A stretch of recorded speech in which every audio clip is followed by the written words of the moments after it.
करने वाले बात एक ऐसी पुलिस कांस्टेबल की जो 2 साल पहले अचानक लापता हो गई थी। 2 साल पहले ही उसकी हत्या भी कर दी गई थी, मगर उसके एक साथी कांस्टेबल ने उसे 2 साल तक जिंदा रखा। मगर कैसे?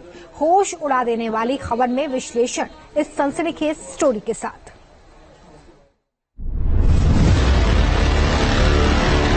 मुर्दा मोना को जिंदा करने वाले कांस्टेबल का सच।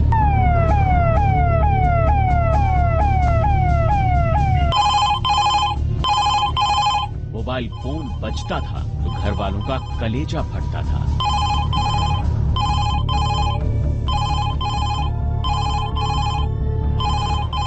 मोबाइल फोन बजता था तो बेटी के जिंदा होने का पता लगता था।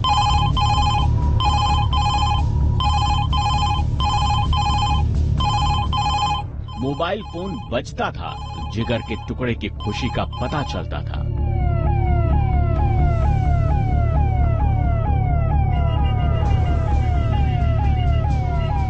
मगर नहीं पता चलता था तो ये कि बेटी कत्ल के बाद कंकाल हो चुकी है। कहानी पूरी फिल्मी है क्योंकि रियल वाले कत्ल की पटकथा रील वाले पैटर्न पर लिखी गई। कहानी इस कदर जोड़ तोड़ कर बुनी गई कि क्राइम स्टोरी लिखने वाले राइटर भी गश खा गए। ये कहानी 2 साल पहले हुए एक महिला कांस्टेबल के मर्डर की है, जिसे करीब 750 दिन तक दृश्यम बनाने की कोशिश की गई। दृश्यम यानी कि बॉलीवुड की वो फिल्म जिसमें मर्डर करने वाले का आखिर तक पता नहीं चलता, मगर खुद को इस स्टोरी का हीरो मानने वाला गुनहगार सुरेंद्र सिंह ये भूल गया कि मर्डर हकीकत में हुआ है और मर्डर केस की जांच करने वाले पुलिस असली हैं, जो किलर को कब्र से भी खोद लाएगी। जी हाँ, हम बात कर रहे हैं दिल्ली की कांस्टेबल बेटी मोना की, जो करीब 2 साल पहले अचानक लापता हो गई। घर वालों से लेकर बाहर वालों सभी को यही पता था कि मोना जिंदा है। हर किसी को यही उम्मीद थी कि मोना एक दिन जरूर लौटेगी, लेकिन 2 महीने पहले जब मोना के लापता होने की जांच क्राइम ब्रांच को सौंपी गई तो दिल्ली पुलिस के भी पैरों तले जमीन खिसक गई। पता चला मोना की हत्या तो 2 साल पहले ही हो चुकी है। पता चला कि मोना की हत्या तो एक ऐसे शख्स ने की जिसे मोना डैडा बुलाती थी।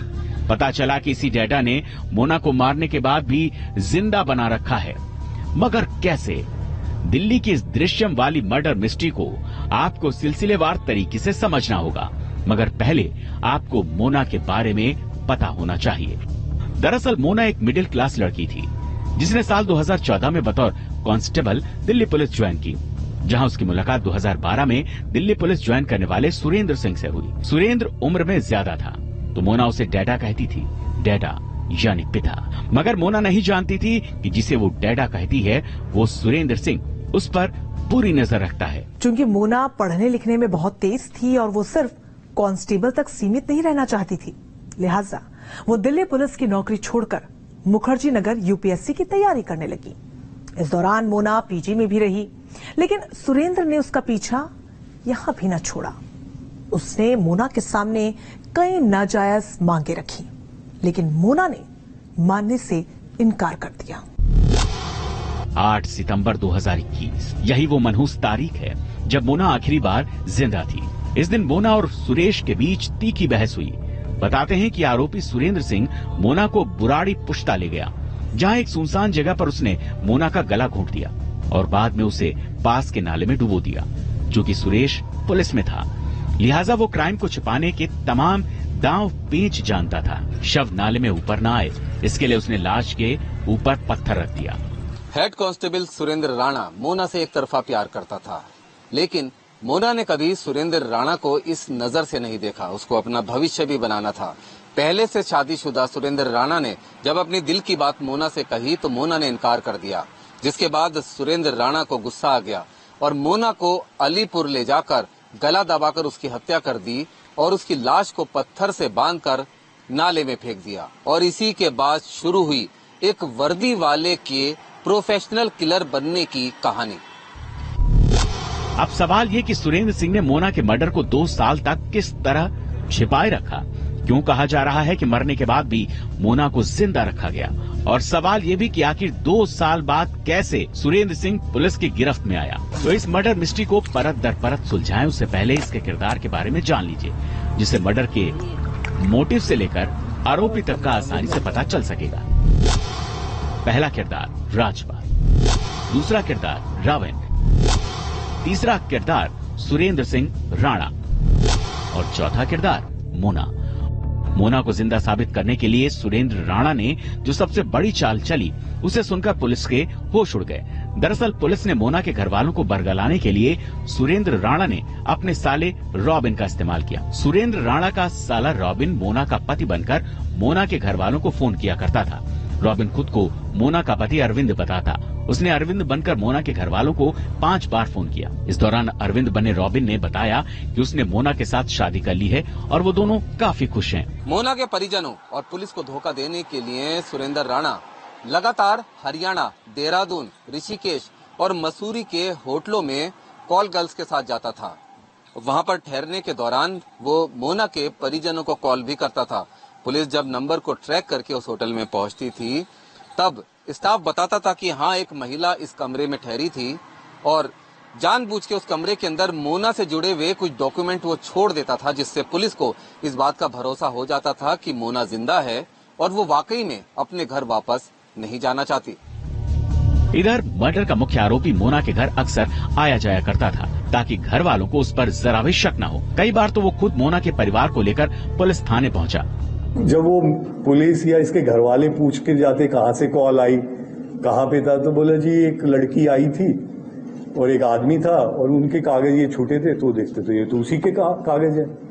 जबकि वो लड़की होती थी कोई hired girl, call girl type की, कि तेरे को 1000 रुपए दिन के देंगे, 2000 तू हमारे साथ चल, शाम को तेरे को वापस दिल्ली छोड़ देंगे। तो मतलब किसी भी तरह से इसने अपनी तरफ से परफेक्ट प्लानिंग की थी। इतना ही नहीं, सुरेंद्र ने मोना को जिंदा रखने के लिए किसी और लड़की को कोरोना वैक्सीन लगवाकर मोना का फर्जी कोरोना वैक्सीन सर्टिफिकेट भी बनवा दिया और मोना के बैंक अकाउंट से लेन देन भी करता था ताकि लगे कि वो जिंदा है।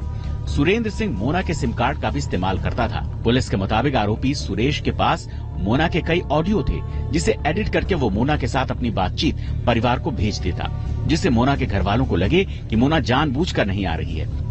मगर यहीं आरोपी सुरेश ने छोटी सी गलती कर दी। पुलिस ने उस मोबाइल नंबर की जांच की जिससे सुरेंद्र का साला रॉबिन अरविंद बनकर फोन करता था। जांच में पता चला कि ये नंबर पवन नाम के शख्स का है, जो कि फर्जी पते पर लिया गया था, लेकिन फोन नंबर पर डीपी राजपाल नाम के शख्स की लगी है। बस फिर क्या था, पुलिस ने राजपाल नाम के शख्स की तलाश शुरू कर दी और बहुत जल्द राजपाल का पता चल गया, जिसने पूछताछ में खुद को रॉबिन का दोस्त बताया और उसके बाद पुलिस रॉबिन तक भी पहुंच गई और पूरा राज फाश हो गया। राविन को लेके आए तो फिर सारी कहानी धीरे धीरे खुल गई कि राविन तो इसका ही साला है, सुरेंद्र का। हाँ, सुरेंद्र का साला है। फिर राविन ने कहा कि मैं तो इसलिए कर रहा था कि मेरे को इसने कहा कि मैं तेरी बहन को छोड़ दूंगा और अगर तूने मेरा साथ नहीं दिया, मेरे को एक रिटन स्क्रिप्ट देता था हर बार कि कागज पे तुमको केवल इतना बोलना है कि हम ठीक है, इससे आगे कुछ मत पूछिए, मैं ज्यादा बात नहीं कर सकता हूँ, मैं यहाँ पे अभी घबराया हुआ हूँ। पुलिस के मुताबिक 2 महीने पहले ही केस की जांच क्राइम ब्रांच को सौंप दी गई थी। 2 महीने के भीतर क्राइम ब्रांच ने इस 2 साल पुरानी मोना मिस्ट्री को सुलझा लिया। मगर गिरफ्त में आने के बाद भी आरोपी सुरेश सिंह राणा पुलिस को गुमराह करता रहा, लेकिन पुलिस ने तब तक पीछा नहीं छोड़ा जब तक कि कंकाल बरामद नहीं कर लिया गया। दिल्ली पुलिस के हेड कांस्टेबल सुरेंद्र सिंह की निशानदेही पे दिल्ली पुलिस ने इसी नाले से मोना के कंकाल को बरामद किया। 8 सितंबर 2021 को मोना का गला दबाकर सुरेंद्र सिंह ने इसी नाले में पत्थर से बांधकर उसके शव को फेंक दिया था, जिसके कंकाल की बरामदगी कल दिल्ली पुलिस के द्वारा की गई।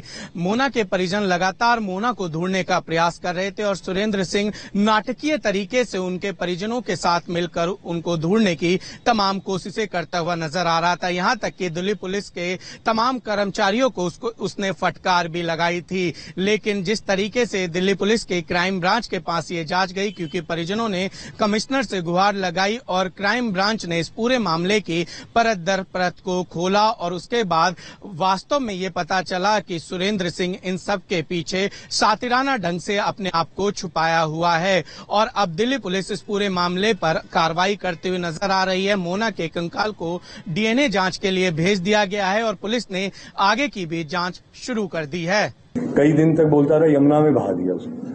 तो कुछ दिन से हमारी टीम यमुना किनारे जितने पुलिस स्टेशन थे, चाहे बदरपुर से लेके नीचे फरीदाबाद और आगे यूपी तक के खंगालती रही हमारी टीम कि इस डिस्क्रिप्शन की कोई उन दिनों में जो 8 सितंबर से 2-3 दिन में कोई बॉडी मिली हो जो जिसका हुलिया इससे मैच करता हो, कपड़े मैच, लेकिन मिल ही नहीं रहा था कुछ। फिर हमने और थोड़ा इसको प्रोफेशनल इन्वेस्टिगेशन किया और बहुत जोर शोर से इससे पूछताछ की, तो जाके इसने कल फाइनली दोपहर बाद कहा कि अच्छा मैं उधर बताता हूँ, शायद उधर है। कहते हैं क्राइम करते वक्त क्रिमिनल खुद को बड़ा शातिर समझता है। वो पुलिस से बच निकलने के लिए हर तिकड़म लगाता है, मगर कहते हैं कि अपराधी अपने पीछे कोई न कोई सुराग छोड़ ही जाता है, जो उसको सलाखों के पीछे पहुंचाने के लिए काफी है। दिल्ली की इस बेटी के मामले में भी ऐसा ही हुआ। दिल्ली से रुमानुल्लाह खान और निशांत राय के साथ टीम न्यूज नेशन। चलिए आगे बढ़ते हैं। बात जम्मू कश्मीर के राजौरी